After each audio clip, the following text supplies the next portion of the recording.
welcome you in the name of our Lord and Savior Jesus Christ. In this video, I would like to share my thoughts on the subject of Christmas. Since this is a festival season of the Christian calendar, we have to first understand why celebrating Christmas is God honoring and the opposite wave of hatred, mockery, and criticism denouncing this festival is wrong. Some group of Christians criticize the festival of Christmas on December 25 as evil and a dishonor to God. They attack those who observe Christmas, accusing them of borrowing or copying from heathen religions, beliefs, and customs. They say Jesus never commanded to celebrate his birthday. The early church never observed Christmas. Christmas was introduced into Christianity by lapsed Christians. These accusations, I think, is like the ideas of Pharisees. The Pharisees were hypocritical because they preached God's laws but lived evil. Now let us turn to the book of Romans, chapter 14, verses 5 and 6. Saint Paul, by God's Spirit, written to the Roman church about our liberty in Christ. Read Colossians chapter 2, verse 16. We are not like ethnic Jews governed under the law. We are free from the slavery of sin, curse, and death by the blood of Jesus. So we are freed not to be enslaved to another influence. We have liberty to do Christ honoring service and exercise our lives of freedom. Here Paul allows believers to exercise their freedom of worship, praising with thankful heart and gratitude. Christians have every freedom to observe or not to observe any days, festivals, or events with regard to glorifying and exalting Christ. Those who abstain from celebrating festivals are reminded not to judge or look down on other Christians. So it is foolish to judge or criticize others for an honest, meaningful, loving, and graceful Christmas observed to keep Christ at the center. Some of the objections raised by Pharisaical Christians against Christmas. First objection. Number 1. December 25 is not Christ's birthday. No one knows the exact birthday of Jesus. Yet, history has written and witnessed to the birth of Jesus and his existence. No one can deny this magnificent truth. World calendar calculations, religious and secular, may differ. Early Christian leaders assumed the birth of Jesus on December 25 using contemporary pagan weather systems from the 3rd century.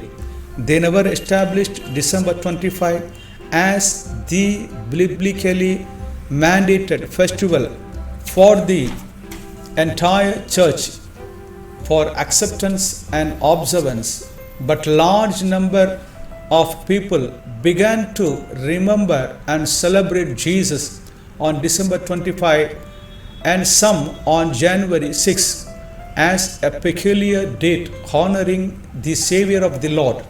Now, those who never observe any days, festivals, or events cannot be regarded as someone radically superior or special Christians.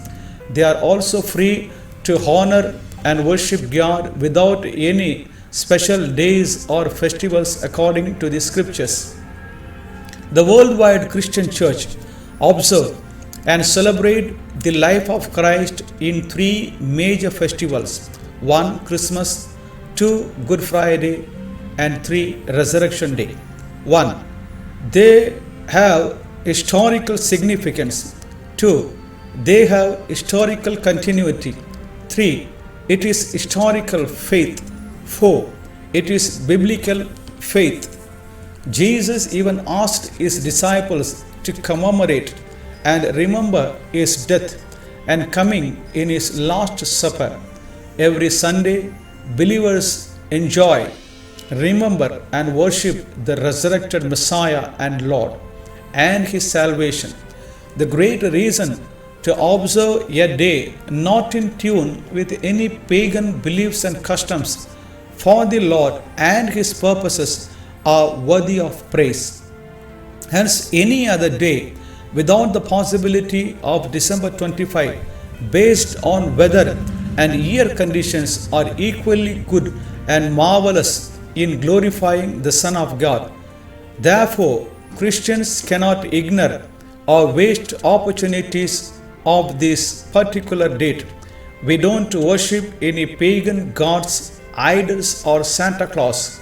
Genuine Christians magnify the Lord on the day of Christmas in this following manner.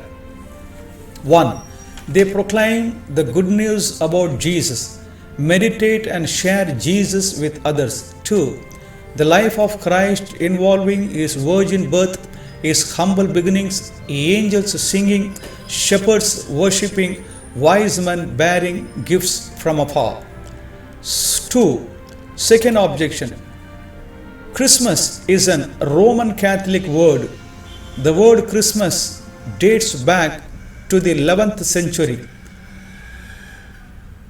The second part of the word refers to Mass, a Roman Catholic liturgical celebration of the Eucharist. There are many words we don't find in the scriptures itself. Trinity, Bible, Rapture, Old and New Testaments, etc., etc., are not found in the Bible. To explain certain things, words are formed and used to convey the essence of the subject. Heretical groups, in collaboration with the enemies of Christianity, use such reasoning in their defense. Seventh-day Adventists accuse Christian believers and look down on them as Sunday worshippers, saying Sunday was named after the God of Sun. This is one of the worst reasoning put forward by objectors. They don't realize Saturday is named after Saturn, a Greek pagan god. Christians very well know what is Christmas. This glorious day has nothing to do with Catholic Church or the Catholics. Christmas is all about celebrating Jesus. We don't come to the church to worship the sun as a star, but we serve the Son of God. Also, we don't have anything related to pagan beliefs, customs, and practices. Today, we see non-Christians and secularists celebrate Christmas without the central figure of the festival. The people world over are celebrating Christmas for entertainment and also in a commercial way. Third objection. Christmas is an former pagan heathen festival. 1. Ancient Roman and Greek celebrated the Mithraic feast day on December 25. 2. In memory of some pagan god's victory, it was widely held throughout the Roman Empire. Christian believers believe and trust Jesus, keep Christmas to worship and glorify Him. Many new converts abandoned their old religious customs and adopted Christmas to magnify the Savior. 4. It is Hallelujah night instead of Halloween party. There are several other objections and anti-Christmas views. If God willing, I will explore contradictory views in the future. Jesus is the reason of the Christmas season.